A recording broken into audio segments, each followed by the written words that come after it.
오늘 마켓 비하인드는 하나증권의 이경수 수석 연구위원 모시고 국내외 좀 매크로한 얘기들을 중심으로 좀 말씀을 좀 들어보는 시간 좀 가져보겠습니다. 어서 오십시오. 네, 예. 안녕하세요. 오늘 미국은 오르긴 했는데 물론 혼조긴 합니다만 뭐 이를테면 나스닥은 하루 올랐다 하루 떨어지고 또 하루 떨어지면 또 그다음 뭐 오르고 뭐 다우는 또 마찬가지고 그냥 S&P 500은 비교적 그냥 꾸준한 것 같고 근데 전체적으로 좀 어쨌든 관세 앞두고 미국 시장도 굉장히 불안감이 좀 많이 쌓여 있다 이렇게 보여집니다. 네. 그래서 일단은 관세가 이제 발표가 남았기 때문에 네. 이제 하루 남았기 때문에 그렇죠.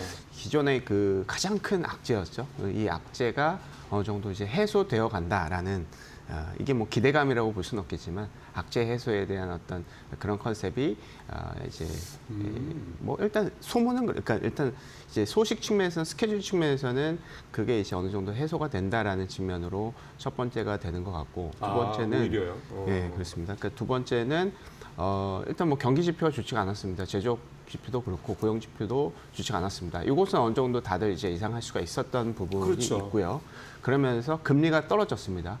그렇기 때문에 어느 정도 이것도 뭐 금요일 날 예정이 되어 있는 이제 파월 연설 그리고 그렇죠. 그 예. 사이에 뭐 또 트럼프도 숟가락 얹지 않겠습니까? 그래서 파월 내지는 트럼프 푸시 적용할 수 있다. 경기가 안 좋기 때문에 이거는 뭐 계속해서 관세를 생각보다 조금 뭐 약간 좀 이제 협상의 여지가 있는 거 아니냐 이런 기대감도 좀 반영이 되는 것 같습니다. 그래서 이런 측면에서 미국 증시는 좀 뭐 오늘 뭐 내일 전후로 해서 어느 정도 좀 바닥은 잡지 않을까라는 개인적인 생각을 좀 가지고 있습니다.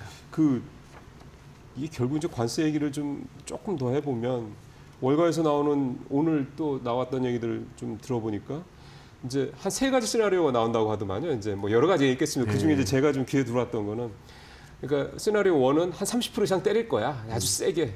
그다음에 시나리오 2는 지금 나오는 한 20% 정도. 시나리오 3는 한 10% 정도 때릴 것 같다. 뭐 이런 식 얘기들이 나오는데 30%는 아예 그래 그 정도 때릴 거면 결국 협상하겠다는 거라는 해석이 나오는 거고 10%는 어차피 뭐 이 정도면은 뭐 협상의 여지가 없는 거니까 그냥 그대로 가는 거고 뭐 20% 이거는 뭐 협상의 여지가 있는 건 어떤 건지 모르겠지만 어쨌든 그런데 이 의원님께서 보시기에는 그냥 한 20% 정도 뭐 그렇게 뭐 이게 전망이라는 게 사실 참 쉽진 않습니다. 예, 일단은 이제 트럼프 대통령의 어떤 속내를 알 수가 없으니 그렇죠. 기본적으로 지금 상황에서는 25% 자동차 관세 그렇죠.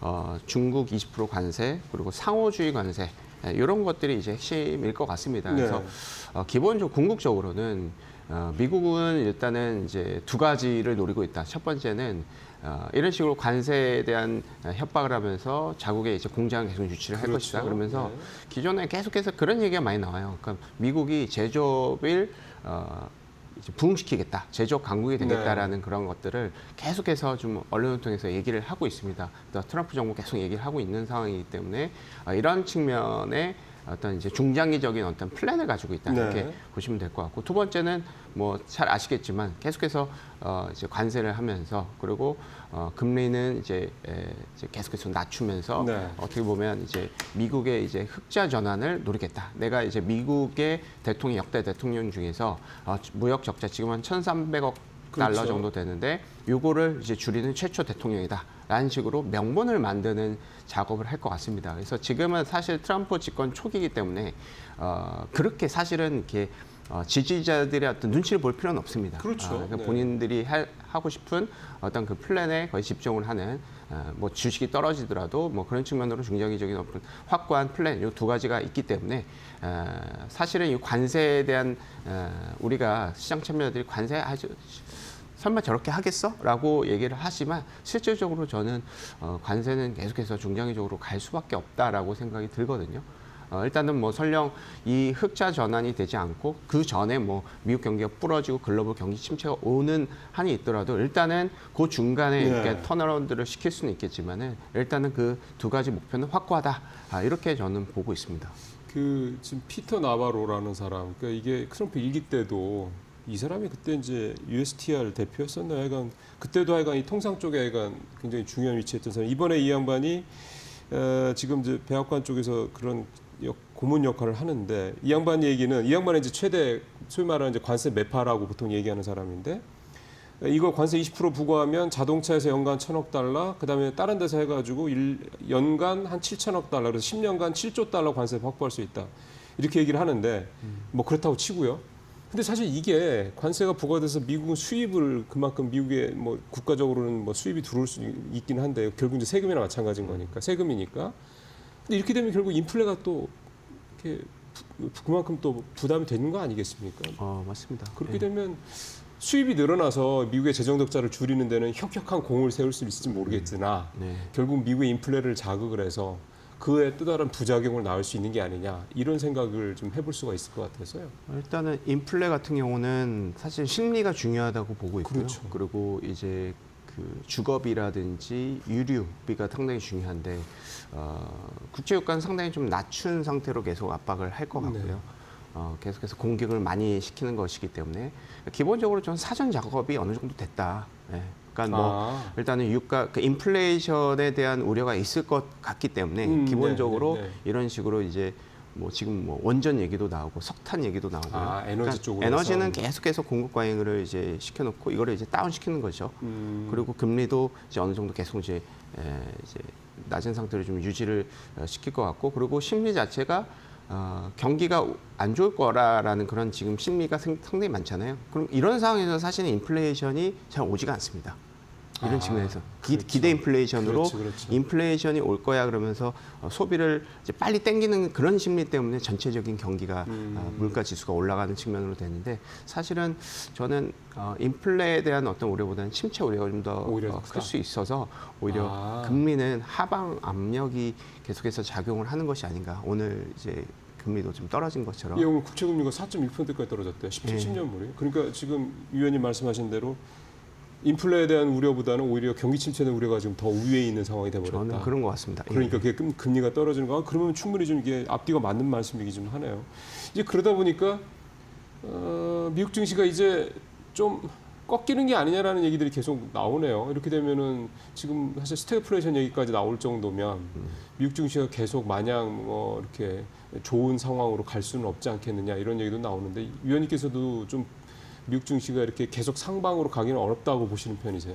일단 단기적으로는 그렇습니다. 올해 이제 상반기 내내는 이제 반등하기는 좀 어려울 수 있다. 올 상반기. 예, 그렇지만은 이제 급락하지는 않을 거다라고 생각이 드는 게 네. 미국의 경기 이익 모멘텀이 상당히 견고합니다. 그리고 지금 우리는 이제 빅테크에만 우리가 관심을 갖고 있지만 이제 반도체 업종 외에도 뭐 은행이라든지 뭐 상호 미디어라든지 뭐 제약 바이오라든지 이런 쪽의 실적이 상당히 너무 좋아요. 그러니까 미국이 상당히 뭐 한국 같은 경우는 사실 수출 기업들 내수가 별로 없기 때문에 수출 기업들이 거의 이제 소위 얘기해서 몰빵되어 있는 그런 사업 구조가 되어 있는데, 미국 같은 경우는 포트폴리오가 너무 좋은 측면이 있습니다. 그래서 저희도 계속 이걸 뭐 주간 단위로 계속 업데이트를 하고 있지만 최근에 이제 중국 이익 모멘텀도 좀 떨어지는 상황인데 미국 같은 경우는 계속 좀 스테이블하게 좀 올라가는 측면이 있기 때문에 뭐 이제 나스닥은 사실은 약간 좀 변동성이 있을 수 있겠지만 그렇죠. 그 포트폴리오를 모두 다 보유하고 있는 S&P 500 같은 경우에는 상당히 좀 오히려 견고하게 좀 이제 횡보 내지는 뭐 소폭 우상향 곡선을 좀 그릴 수가 있지 않겠느냐. 일단은 실적 측면에서는 그렇게 좀 보고 있습니다. 그런데 이제 관세가 있으면 기본적으로 이제 미국의 어떤 그 기업 이익 모멘텀이 조금 둔화될 수는 있겠죠. 그런데 그렇죠. 그것이 아직은 그 계속 제가 보고 있는데 관세 때문에 실적 하향 조정이 좀 나타나는 섹터가 나타나지는 않고 있어요. 그러니까 지금 빅테크 같은 경우는 뭐 이제 약간 이제 실적 상향 조정이 좀 완화되는 정도이고, 나머지 섹터 같은 경우도 계속해서 뭐 이제 별로 이제 이익 추정치에 반영이 되지 않는 모습입니다. 그래서 일단은 요거를 좀 체크를 해봐야 된다. 그래서 관세 때문에 실질적으로 미국의 실적 모멘텀이 좀 둔화될 수 있는지 여부는 아직 관찰되지 않았지만 그것이 포인트인데, 사실은 그게 이제 큰 영향을 좀 미치기는 좀 어려울 수 있겠다. 이렇게 생각을 하고 있습니다. 그리고 일단 그런 측면에서 최근에 이제 미국의 배당주들이 아웃퍼폼을 많이 하고 있습니다. 좀 불안해서 그런가요? 그렇습니다. 그런 측면이 좀 있는 것 같고, 금리가 이제 떨어진다라는 그런 그렇죠. 측면이 그러면 있어서 배당주들 그러니까 배당주들, 네. 뭐 금 관련주들 그렇죠. 이런 측면에서 저금리 때 유리한 그런 이제 상품 관련한 그런 쪽이 상당히 좋기 때문에 이런 흐름이 물가가 올라가는 그런 신호, 그 말씀하셨던 것이 스태그플레이션 때문에 네. 경기도 안 좋고 물가가 올란다. 그러면은 금리는 사실은 이제 오를 수밖에 없겠죠. 그럼요. 그런 네. 시기가 전까지는 이런 현상이 좀 계속해서 이어지지 않을까. 그러니까 한마디로 이제 관세의 수혜 섹터라든지 스타일은 고배당이라든지 이런 상품 가격 이런 쪽, 그러니까 금리 측면에서 그러니까 관세는 결국 금리 경기에 대한 우려를 자극하고 금리는 좀 떨어질 수 있다라는 그런 심리 안에서의 그 흐름, 이 안에서의 그 메커니즘을 갖는 컨셉이 유리할 수가 있겠다라고 일단은 판단을 하고 있습니다. 그러게요. 사실은 요즘같이 불안할 때 뭐 선택할 수 있는 투자 전략이라는 게 이제 굉장히 협소해지는 거잖아요. 뭐 아예 현금화해서 뭐 그냥 관망하거나 말씀하신 대로 배당주라든가 금 같은 이런 상품, 커머더티 쪽으로 좀 한다든가 이제 이런 사실은 그런 수밖에는 사실 없는 건데 현재 지금 미국에 있는 상황은 미국 주식 상황은 좀 그런 거고 그러다 보니까 이제 빅테크 얘기를 안 할 수가 없는데 테슬라는 최근에 조금 반등을 하고 있긴 한데 일단은 뭐 좀 봐야 될 것 같고 전체적으로 뭐 엔비디아도 그렇고 AI 관련된 소위 말하는 주식들의 움직임이 썩 그렇게 예. 눈에 이렇게 띄지는 않아서 좀 빅테크들에 대한 이 부분을 조금 이제 뭐라 해야 되나요? 좀 이제 기대치를 좀 낮춰야 되는 게 아니냐 이런 생각도 좀 듭니다. 어떻게 보고 계십니까, 빅테크는?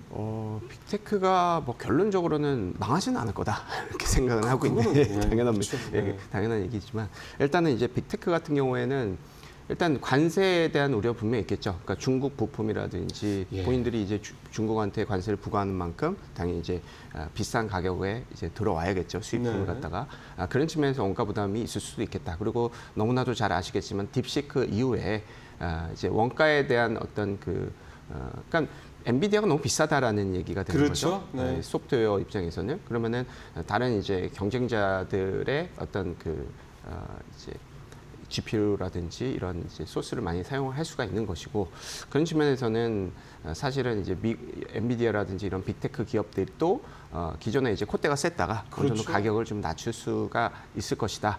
그리고 아니면은 뭐 좀 더 나가야죠. 새로운 모델을 계속해서 개발을 해서 이거는 딥시크가 이거는 할 수가 없는 거야. 훨씬 예. 더 이성적인 사고가 가능해. 그리고 빨라. 이런 식으로 계속해서 어필을 해야 될 것 같습니다. 예. 그런 측면도 있고 뭐 두 번째는 그런 거죠. 그러니까 전체적인 경기에 대한 우려가 있기 때문에 과연 모든 회사들이 이렇게 지금 당장 경기가 안 좋은 상황에서 AI 관련한 투자를 예전만큼 할 것이냐. 그렇죠. 이거에 대한 문제는 그렇죠. 분명히 있을 네. 수가 있습니다. 그래서 어느 정도 빅테크 같은 경우 그리고 밸류에이션이 높은 쪽 같은 경우에는 그리고 약간 좀 키 맞추기 컨셉으로 그렇다고 뭐 좀 전에 서두에서 말씀드렸겠지만 요 산업 자체가 중장기적인 성장 산업이기 때문에 그럼요. 조금 네. 이제 눌리는 컨셉이 있는 것이지 요게 뭐 이제 주가에게서 소위에서 이제 삭감 모양으로 쭉 계속해서 급락하는 모습보다는 어느 정도 기회를 포착을 하고 우리가 저점을 매수하는 그런 전략으로 가야 되는데 그 시기에 대해서는 사실은 이제 금리랑 연관이 있을 수도 있다라고 좀 보고 있습니다. 오히려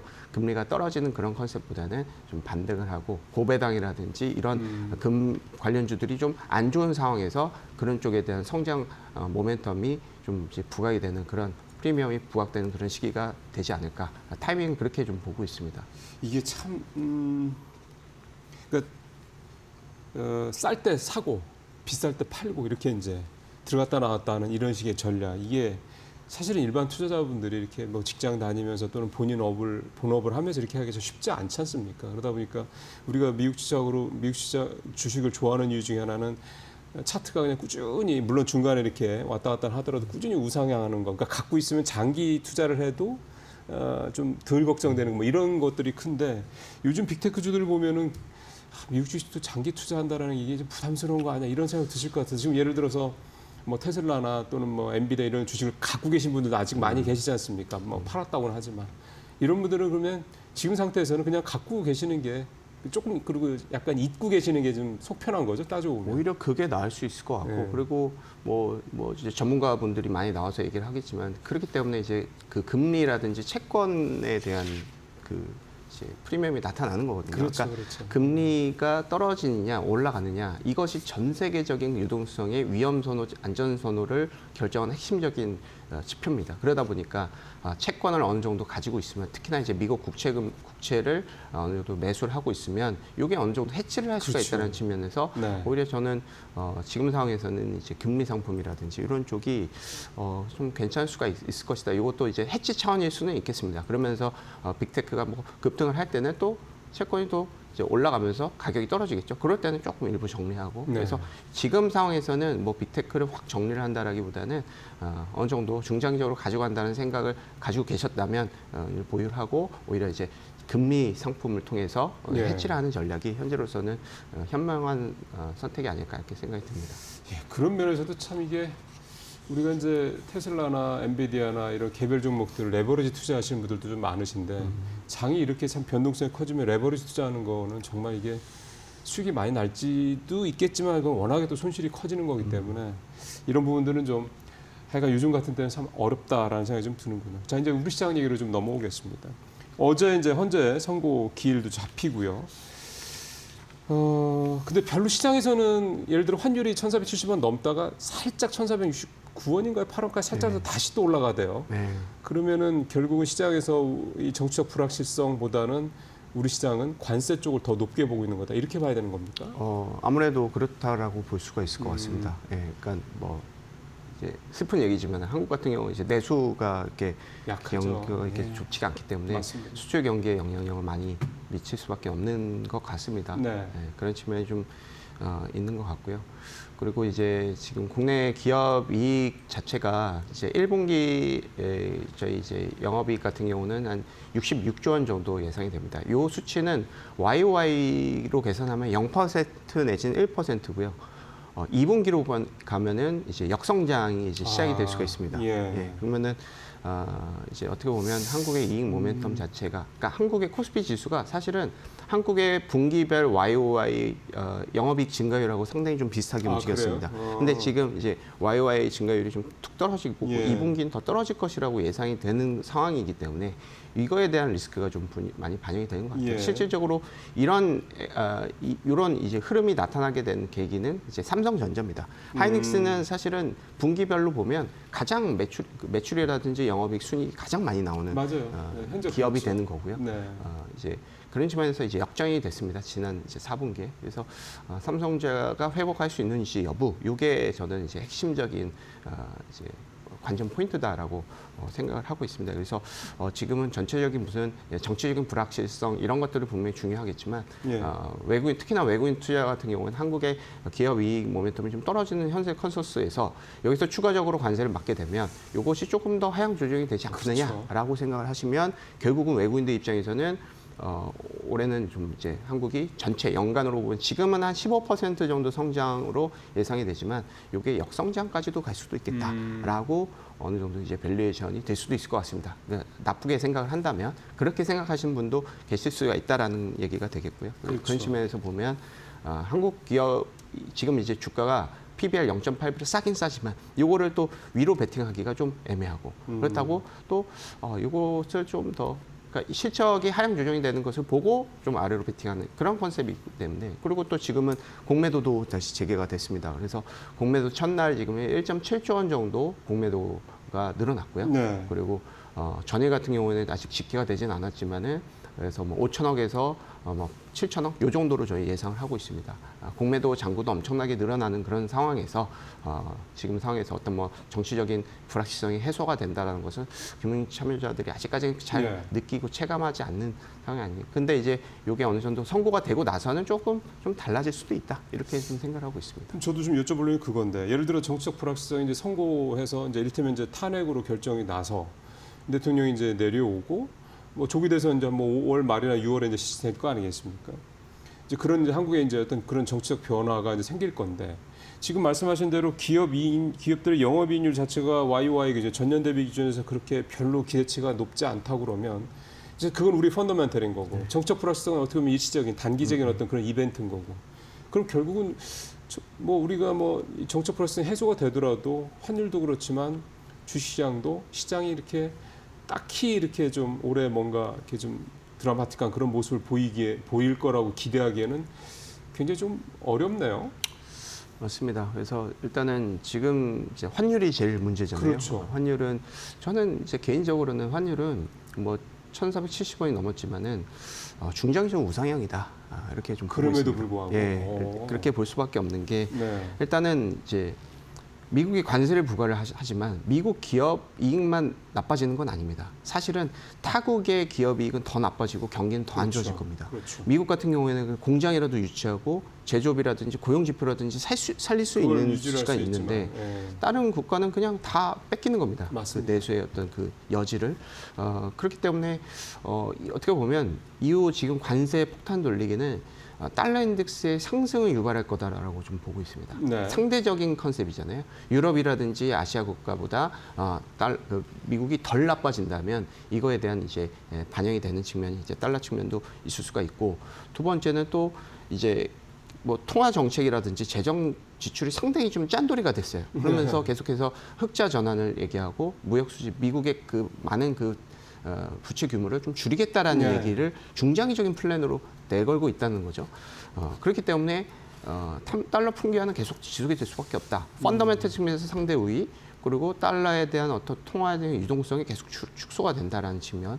이 두 가지 컨셉으로 보면 달러 인덱스하고 원화의 그 컨셉은 사실 그 방향성으로 우상향 곡선을 그린다고 가는 게 맞는 것 같은데 중간에 좀 전에도 말씀드렸지만 삼성전자라든지 전체적인 뭐 이제 HBM이라든지 예, 예. 새로운 어떤 성장 동력이 마련이 돼서 AI라든지 로봇이라든지 이런 것이 또 다시 새로운 트렌드로 돼서 삼성전자가 실적이 아직까지는 가능성이 그렇게 높지는 않습니다. 그렇지만 이게 좀 올라간다라고 가정을 했을 때는 또 다른 얘기가 될 수가 있겠죠. 그럼요. 예, 환율이 또 다시 떨어지면서 또 워낙 강세에 대한 이제 임팩트가 있을 수가 있겠습니다. 그래서 결국은 이제 수출도 중요할 수가 있는데 수출이 앞으로 관세에도 불구하고 계속해서 좀 좋아질 수가 있느냐, 요거를 막을 수 있는 것은 사실 저는 삼성전자로 보고 있고요. 이것이 되지 않으면 계속해서 예. 끌려가는 흐름이 나타나지 않을까 이렇게 좀 판단하고 있습니다. 그러게요. 참 이게 삼성전자는 한 회사에, 이게 물론 굉장히 우리나라를 대표하는 회사이긴 합니다만 대한민국 경제 또 대한민국 주식시장에 이렇게 또 이렇게 너무 이렇게 의존도가 높다라는 그렇죠. 게 예, 좀 안타까운 일이긴 합니다. 근데 결국 이제 이런 우리의 취약점이 이제 또 우리한테 장점이 될 수 있도록 뭔가 우리가 좀 바꿔 가야 되겠죠. 네. 자, 오늘 이경수 위원님하고 여러 가지 말씀 들어봤습니다. 말씀 잘 들었습니다. 네, 감사합니다.